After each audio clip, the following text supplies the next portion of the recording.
Hey, so how Facebook works, or more importantly, why iOS 14 didn't really have nearly the level of impact that most people said. Yes, it did cause concern to folks, but we're going to get into why that happened and why it isn't an excuse that you should use anymore. And honestly, if it is a problem, what you can do to overcome that issue right now. That simple. So when you walk out of here, you're going to get one of three big things, because we're going to cover the history behind how Facebook works with you. We're going to cover how it tracks information. We're going to cover the data set that they use inside of the auction, as well as the optimized CPM environment. And then we're also going to get to iOS 14. But I said the three big things you're going to come away from this is, number one, you are going to feel confident in no longer blaming iOS 14 and have an action plan to make your account better right away. Number two is, if anytime you see somebody says, well, iOS 14 is the reason we're having a problem and we're really struggling right now, you're going to be able to point to them and understand what they don't understand about Facebook ad platform and be able to help them out to make them better.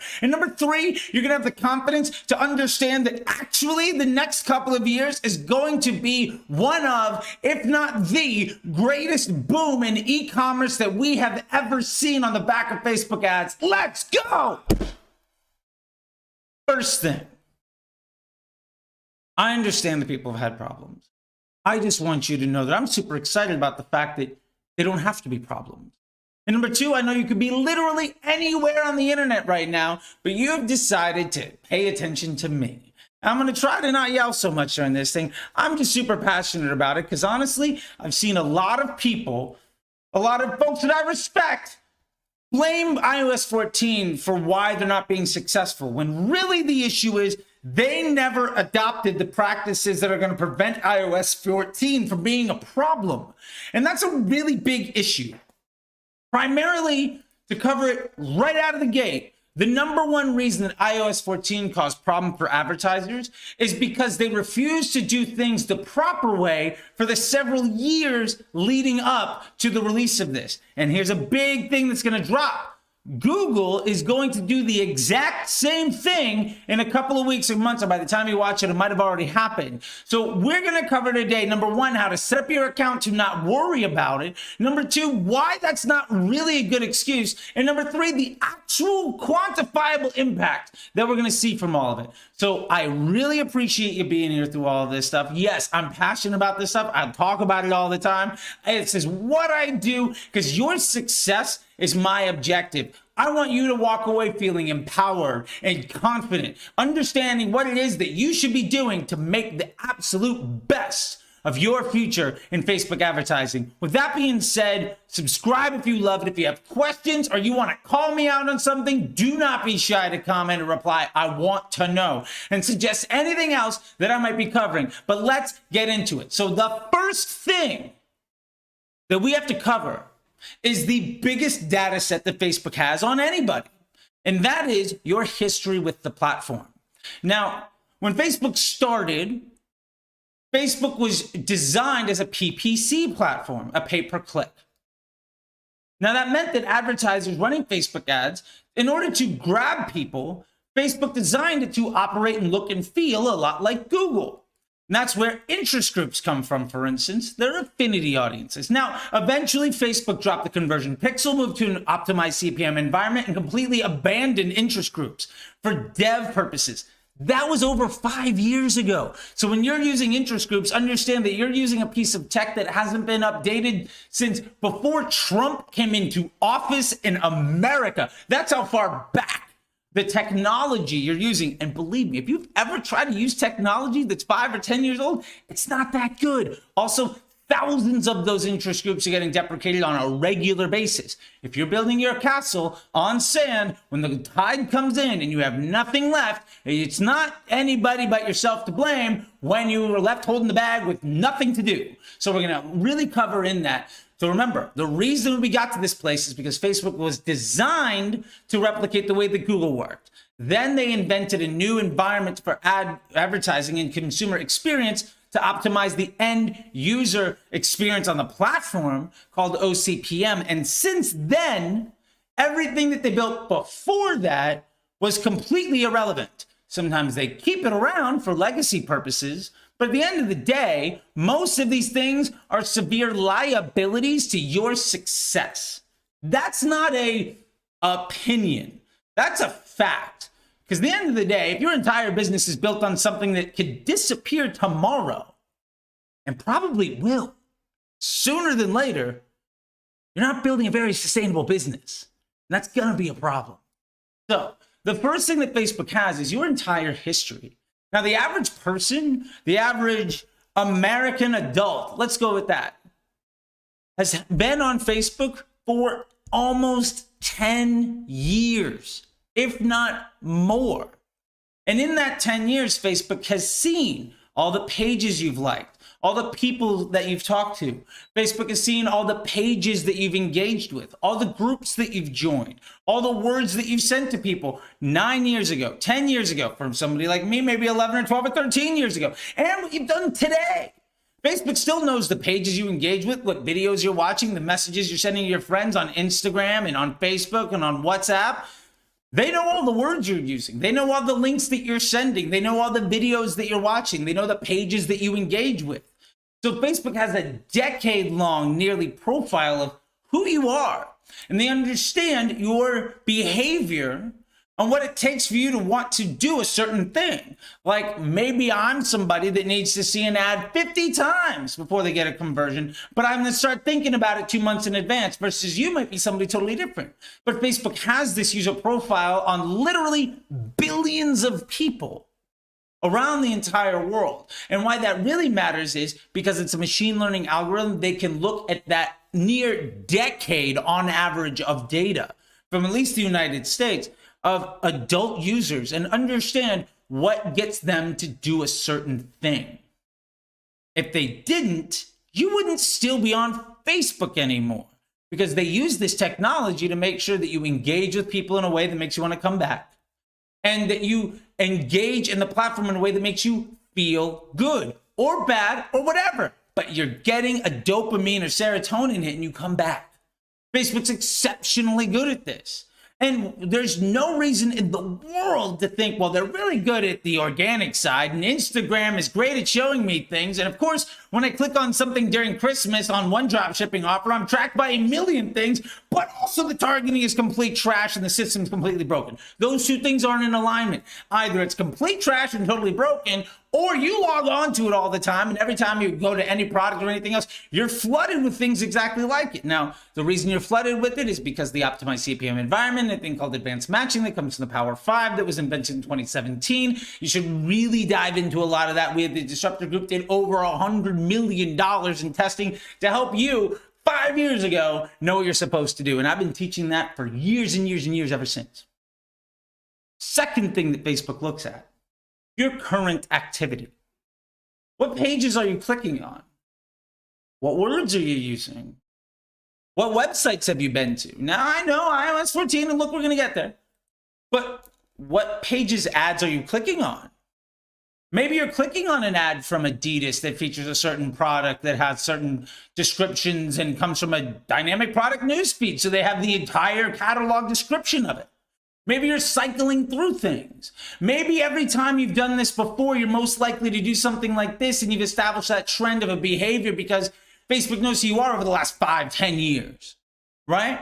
Maybe you've been conditioned to behave in a certain way, and really it's just a mirror of who you are. So when you've taught Facebook, the machine learning platform, to understand how you behave, you continue to behave that way, and it understands how to manipulate you or give you what it is that you're asking for to deliver the result that you want, right? Because ultimately, if it didn't, you wouldn't use it, right? Your customers wouldn't use it. There wouldn't be billions of people. And before you say this, yes, Facebook stopped growing. You know who else stopped growing? Google. 20 years ago. Are they dead? No. You know what else stopped growing? Email. Almost 30 years ago, right? Basically, the only real adoption change that has happened in the tech, that's like 25 years ago, is that more and more people got email accounts. But like Gmail as a user base peaked a generation ago. The tech hasn't evolved in 25 years, really, right? Search is basically search. Now, the tech behind the ad units has changed a little bit, But that's not what people are complaining about when they say, well, Facebook's, no, Facebook stopped growing because they basically became a standard for literally every person on the planet with a smartphone. Not everybody, clearly not everybody has it. I'm being a little hyperbolic there. I'm going to call myself out for it. But here's the point. Facebook's projection this year, they fell short. And I hear you saying that, well, the guy said iOS 14. Yeah, iOS 14, because of the implication in people's misuse of the ad tech, caused severe problems for some advertisers to spend appropriately. Same thing happened in 2018. Same thing happened in 2015. Same thing happened in 2010 or 2011. When they added new tech, it became disruptive. They lost some advertisers. And what happened the next year? A boom in spend. What are we seeing already since 2022 versus 2021? Increased spend on Facebook. Globally speaking, they're getting more ad dollars than they used to. Now, that's a trend. It's a projection. I get that. But literally every single time that there's been a disruptive change in the ad tech, there was a push and a growth in the overall spend on the platform every year afterward. That's a fact. Again, objective fact, not an opinion.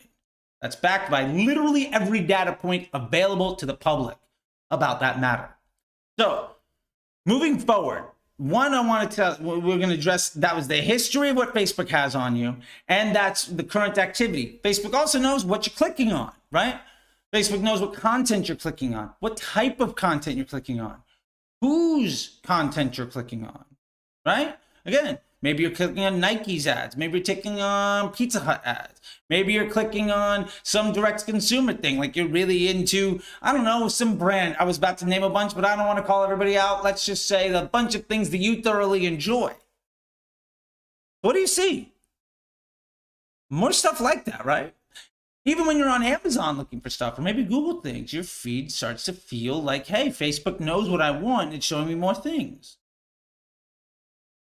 If your experience is anything like that, then you can't then also say, hey, Facebook is broken. Some people know how to use it. Some people don't. We're going to fix all of that. The last thing that we have to address here that's really important is banking data and backend shared data, where literally almost every e-commerce platform and network shares this information left, right, and center.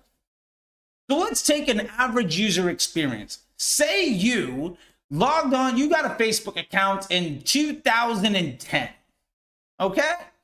So you've had a Facebook account for 12 years. You might have literally clicked on content from 1,000 different web pages, Facebook pages.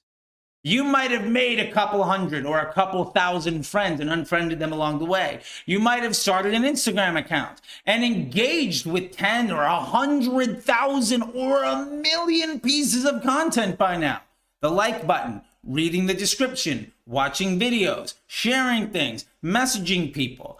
So you've got 12 years of what amounts to 10, 100 million data points that Facebook can understand your consumer behavior and what you want to see, and also what's most likely to get you to take a desired action that you are happy with and come back for more. Remember, if you didn't like ads, you could X out of them all the time, and you know what? You're less likely to see ads. And if you didn't like content, you know what? You would delete your Facebook account. But the fact is, you probably aren't that person.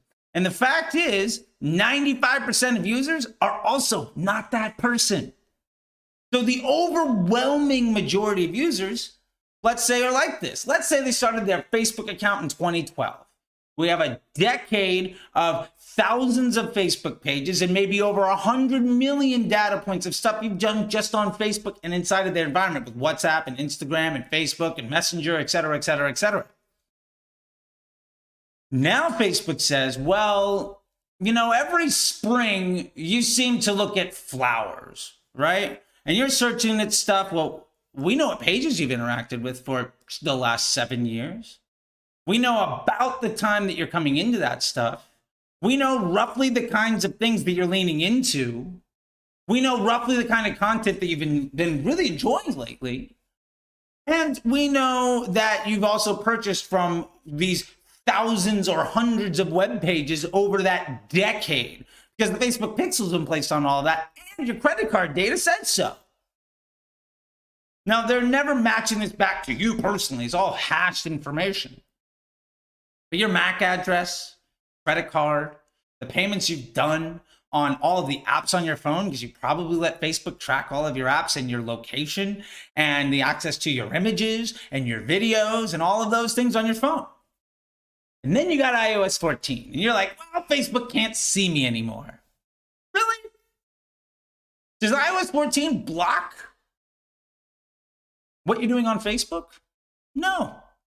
Does iOS 14 block seeing the messages that you send on Messenger? No. Does iOS 14 block the content that you watch on Instagram? No. Does iOS 14 prevent Facebook from understanding content you click on? No. Does iOS 14 block Facebook from seeing you clicked on an ad from Nike, left Facebook, kept it open, but left, came back 15, 20 minutes later, the next day you clicked on a Reebok ad, left, did whatever, came back, let's say they can't see anything that you've ever done on the web page. They know all the pages that you're clicking on. They know all the videos that you're watching. They know what you're trying to do on your phone, right? And most importantly, when you make purchases, Facebook knows.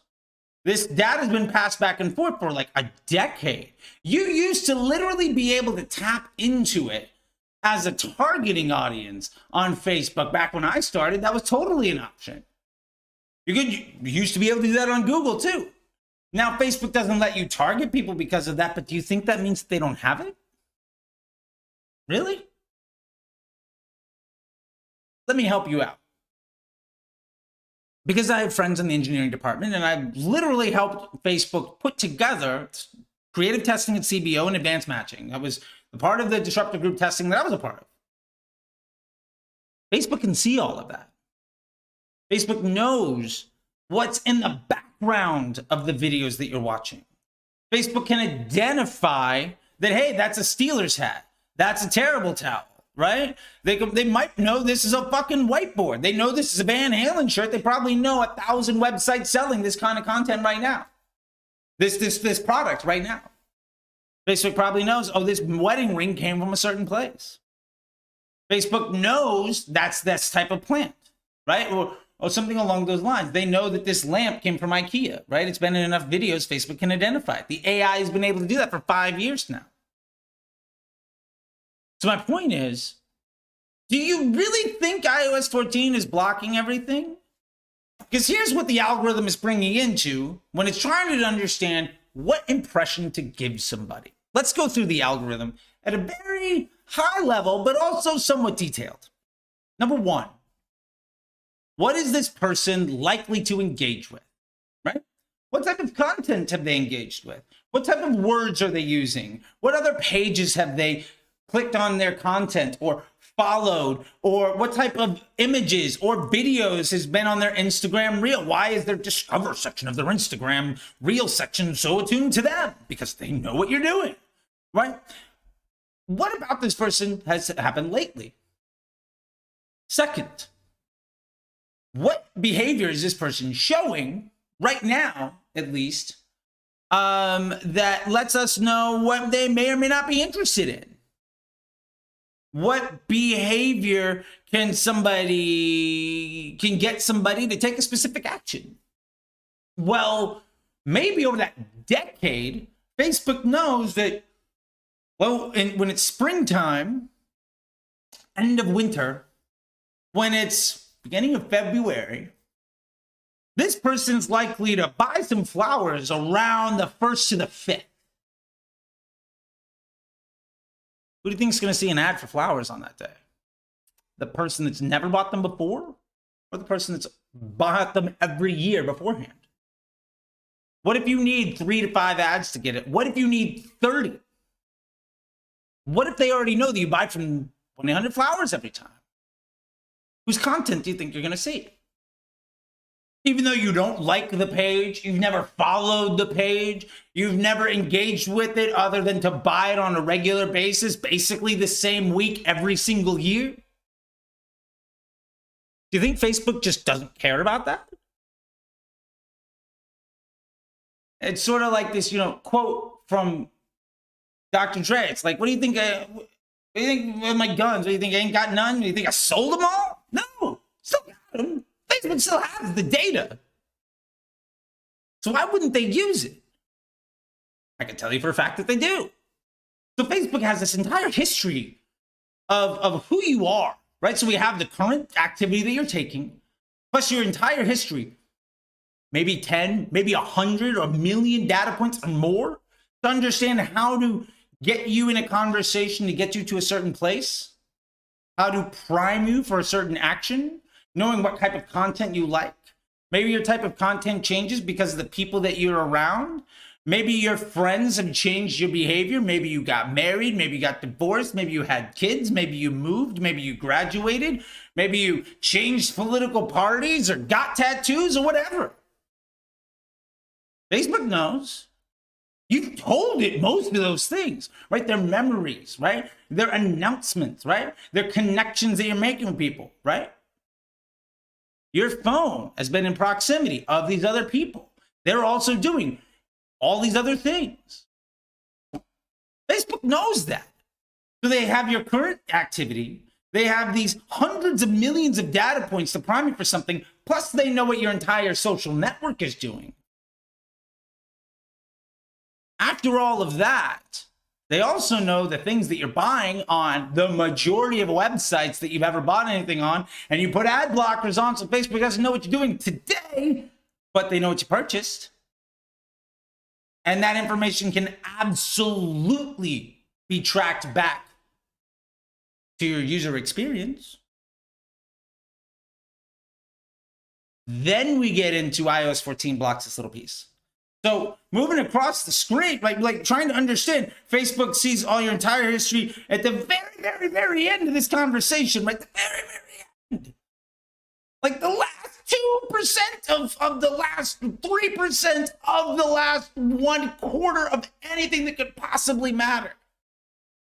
iOS 14 is blocking what you're doing on the page. Well, clearly that means Facebook is broken.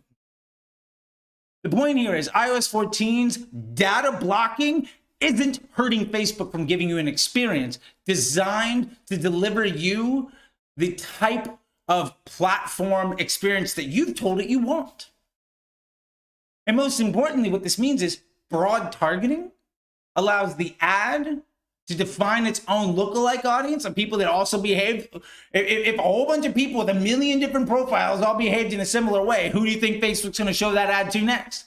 Somebody that looks like those people and behaves like them, that has a pretty high confidence is going to deliver a desired result somewhere down the way. And whatever that person's customer journey needs to be to deliver a desired action to the advertiser so that they want. Remember, every ad basically makes its own lookalike audience. That's, again, not an opinion. That's empirical fact. That's an analogy, but that's 100% what happens. That's why broad targeting works. Because broad just basically says, hey, Facebook, I'm not going to prevent you from showing this impression to the right person. Now, instead, you can say interest groups. Oh, this person's interested in something. Now, they might be interested in a positive way or in a negative way. Care. They might hate something and talk about how much they hate it every single day. Well, they're interested in it. I'm going to show them an ad.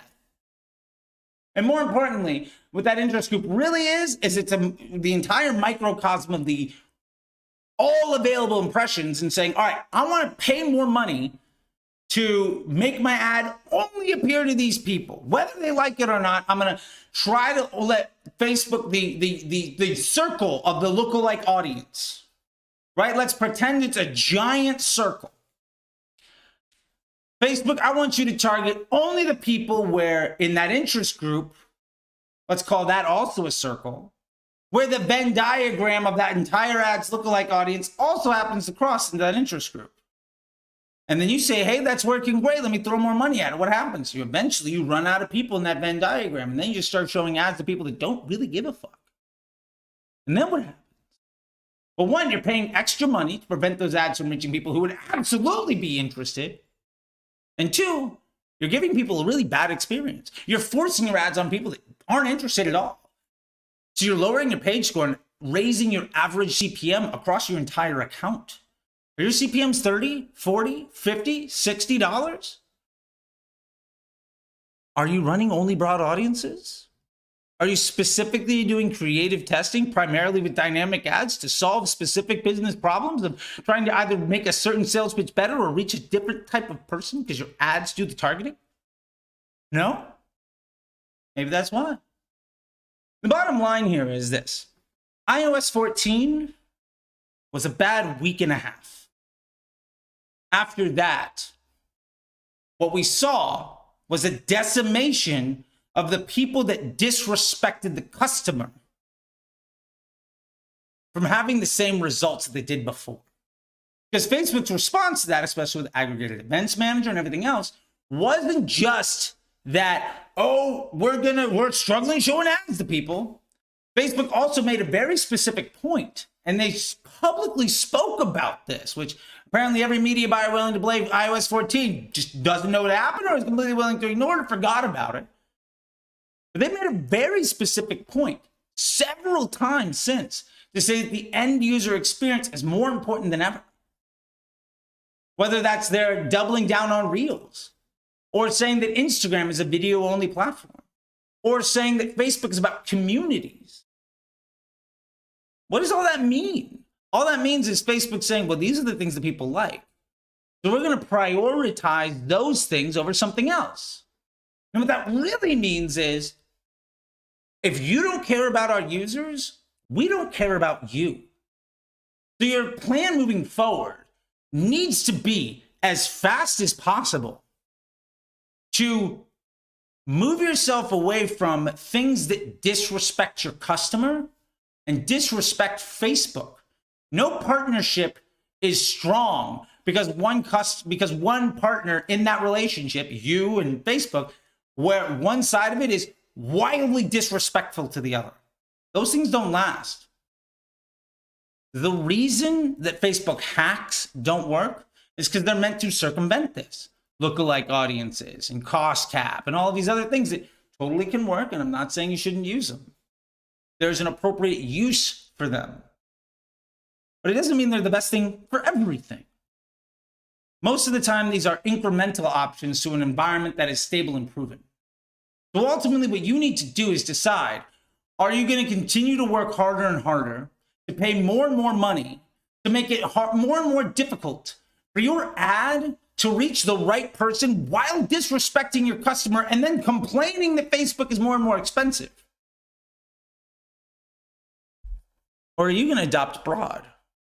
Start using dynamic ads for your testing and move into the warm future for everybody else that's going to have tremendous success in the years to come. That's really your choice. I'm not here to tell you what to do. I'm just here to tell you that if you want to stop being stressed out and unsuccessful, and you want to stop being a victim of iOS 14, the most empowering thing you can do for yourself is give a fuck about the other person, the other end of your ad. I hope that means something to you. Now, YouTube says you might like a couple of these things. You can go ahead and subscribe. I hope you enjoyed this one. I certainly did. Until next time, I'll see you on the